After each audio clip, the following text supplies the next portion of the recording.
Hello, everybody. This is going to be the return of the slideshow intro level draft concept videos, talking about some of the things that you should know going into Draft League, specifically our Draft League Kings Corp, but again, a lot of this is just useful information regardless. So today, of course, we're going to be talking about monarchs. These are the keystone Pokemon of your draft, the highest echelon tier. These are the most powerful mons in the draft, and they're gonna generally be what you're gonna want to build around, right? It makes sense to go top down. There are other ways that you can go about your drafts, but most drafts, I would say like 90% of your drafts are gonna be drafting a monarch in the first 1 or 2 rounds, maybe even 3, but you're gonna want to know how to build around your monarch, right? A lot of the times, these guys are the keys to your success. Not for every team, but most of the time, I think it's generally easiest to approach the game like that, and it's definitely easier to approach your draft from the top down, knowing what you want to build around and knowing what your monarch does. So, it's going to be the key concept of today's videos. You really just want to be very aware of your monarch, alright? You want to know the ins and outs of it. You want to know what it can do. You want to know what it doesn't do, what its weaknesses are, and what game states it likes to play in. What role does it like to play? So, for this example, there are a couple monarchs we could use as an example, but I wanted one that was pretty defined in its role. So that's why we're going to be taking a look at our plushy little friend over here. That's right, everybody's brand new hero, Palafin. New addition to the league this season, so figured this is a good opportunity to both talk about him and introduce some of the concepts that you should be aware of when trying to draft around your monarch. So, if we take a look at Palafin, take a look at its ability, just of course unlocks a very high base statted Pokemon upon switching in and out, and of course you also want to look at its typing and stats: mono, water, and very, very high attack. That is the first thing to note here. Very strong physical attacker. Alright, and now that we look at its move pool, this is going to be one of the most important things to look at when defining what your monarch can do. So, if we look through here, you're going to see a pattern. Strong water stabs, alright coverage, right? Like, it's got strong fighting coverage, and like Ice Punch can be nice. That's pretty much going to be it, aside from some niche options for the most part, right?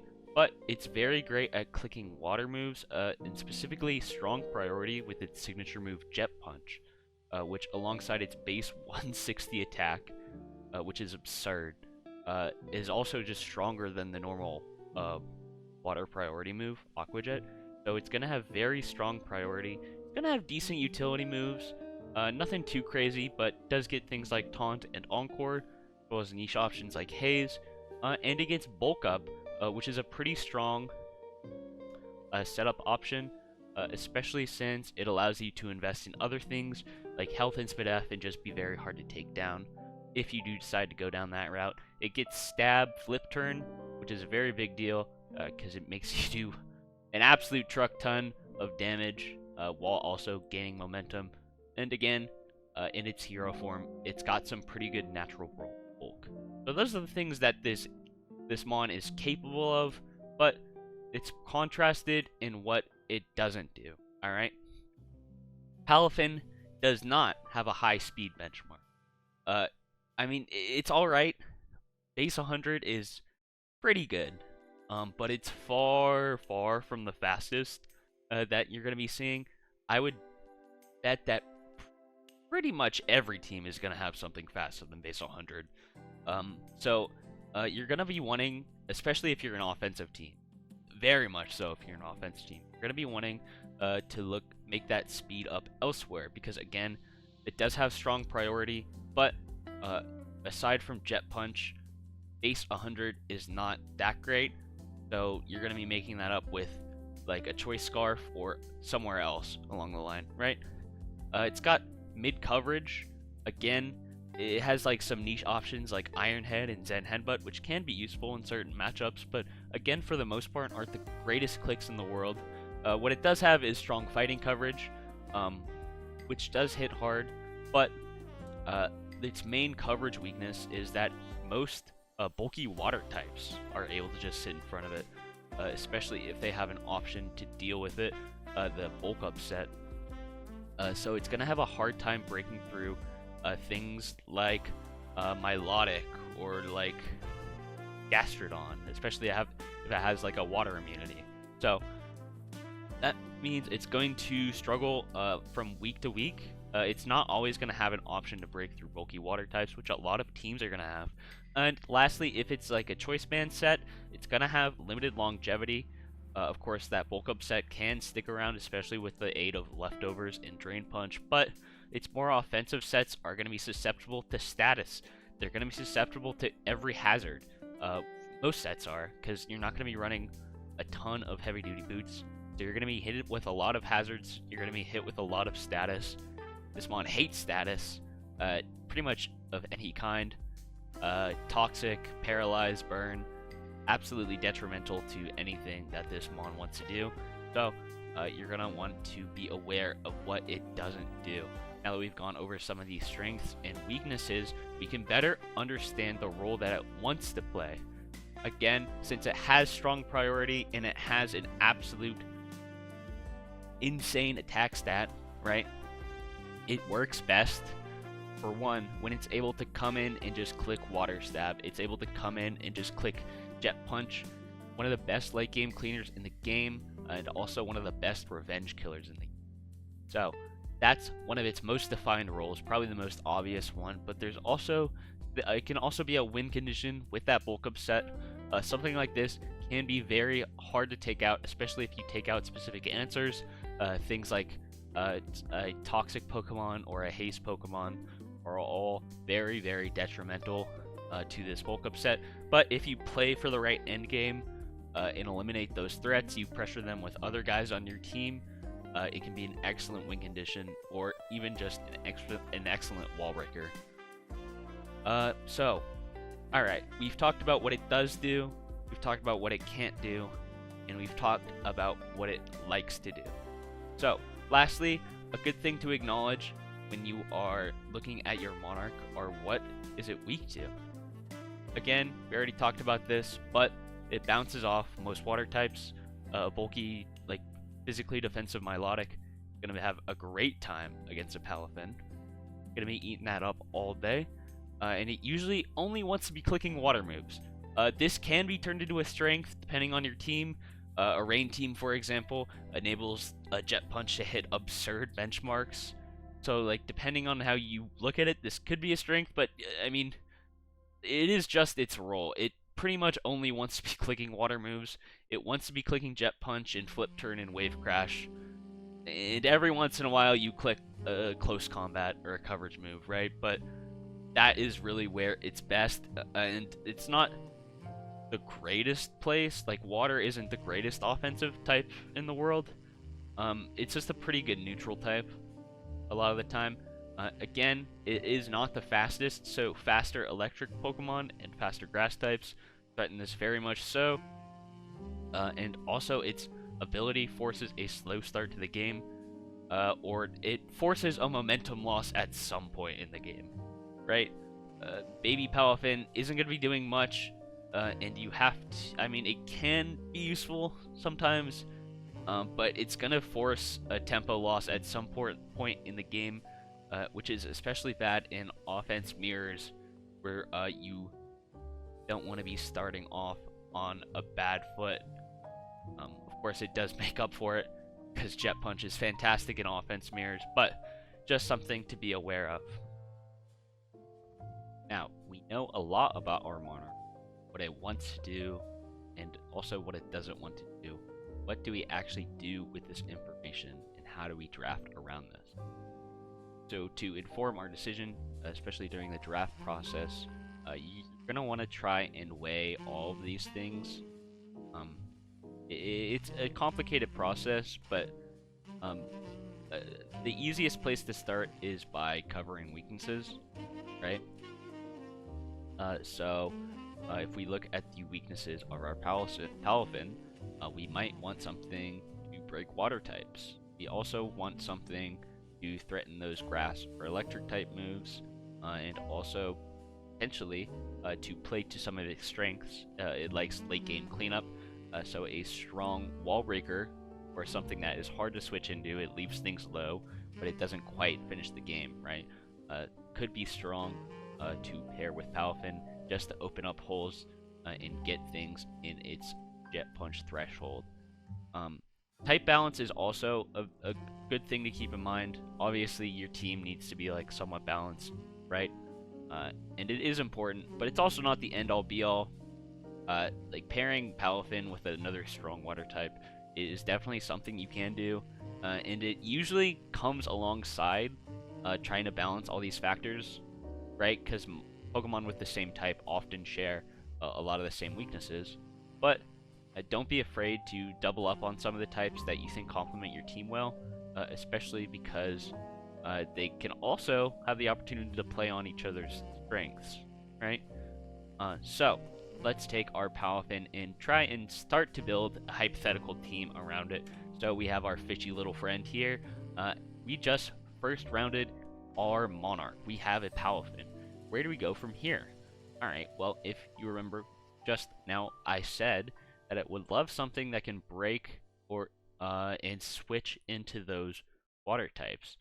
And it also needs a little bit of help on the speed end. So let's pick up a strong and somewhat faster grass type. Something that can switch into water moves and grass moves and electric moves, and also threaten those bulky waters that Palafin hates, right? So one of the first things that comes to mind here is going to be that Ogerpon. This is going to be a great pairing. They switch in for each other, they pivot, they want to do a lot of the same things, right? And they complement each other well by breaking things that the other is afraid of, and by pivoting into each other and just getting a lot of offensive momentum. Alright, so we have our core here, our first two Pokemon. How do we continue to build this out? Well, we have a good amount of speed. We also very much threaten ground types, so maybe we can draft an electric type to take advantage of that. We also have two mons that appreciate holes being broken for them. Like, these are both strong wall breakers, but it could be good to pair a true wall breaker with these two because they also love cleaning up late game. Ogerpon with Trailblaze and Palafin with Jet Punch. So, with all those in mind, we have something to threaten ground types. We have fast things that can take care of the cleanup. Let's go with an offensive breaker who also can cover up some of the defensive weaknesses of this duo. Again, because there's not a lot of bulk. So, we want something bulky that can wall break and take advantage of our strength into ground types. Something that comes to mind almost immediately is going to be Iron Hands. Alright, so now we have a core of 3 ready to go, and you see that the draft is already taking shape. We have a good start. Our 3 highest tiers are filled out, and now you can start to fill more, fill out your type chart, fill out more specific needs that you won't have to bring super consistently.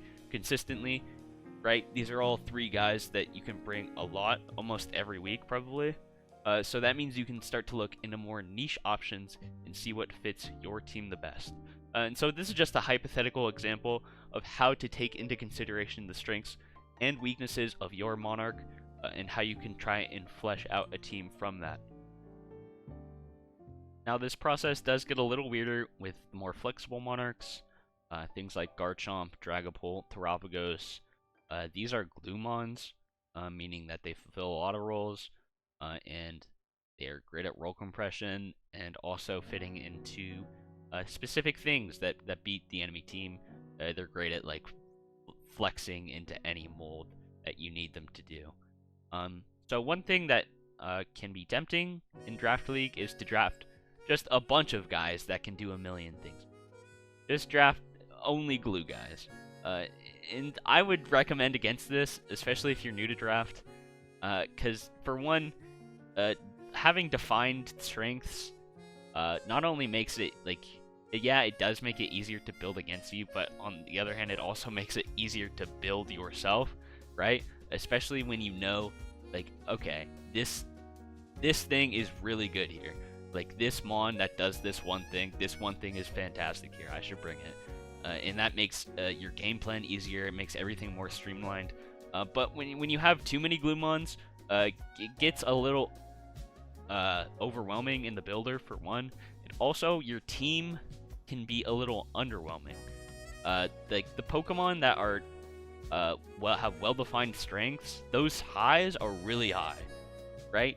So when you have a team that does everything, sometimes you just need something to do this one specific thing, but no one on your team really fits that role very well, because there's, I mean, too many cooks, right?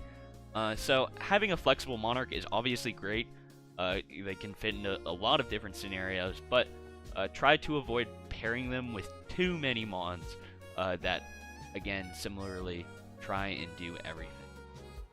These mons do a lot, but again, a lot of these will have some distinctive quality that you can look to fill in with the rest of your draft. Dragapult, for example, isn't the strongest Monarch, just like pure damage-wise. He has excellent utility, excellent speed, excellent typing, but just in pure raw strength-wise, the strongest thing he can do is, like, drop a Draco Meteor, which off of his special attack isn't the strongest thing of all time, right? So that's something you can take around, you can build into. Something like a strong wall breaker, again, could pair great with Dragapult, or something to take advantage of all the status that he spreads. So that's just one direction you could go.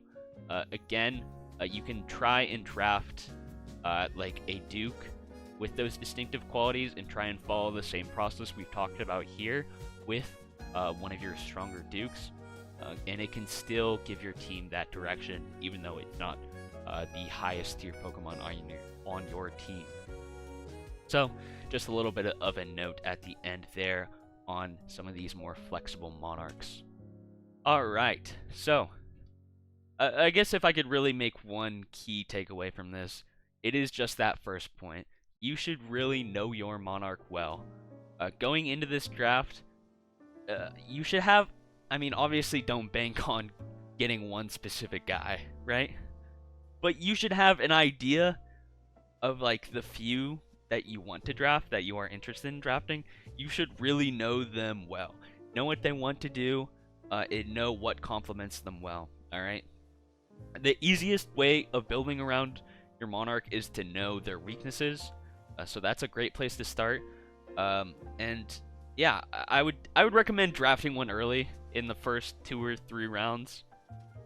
Obviously, drafting in first round is the most obvious choice, right? But unless, like, everything else in your draft is planned out, or you're drafting one of these Glumons very late in the draft, I would recommend drafting it early.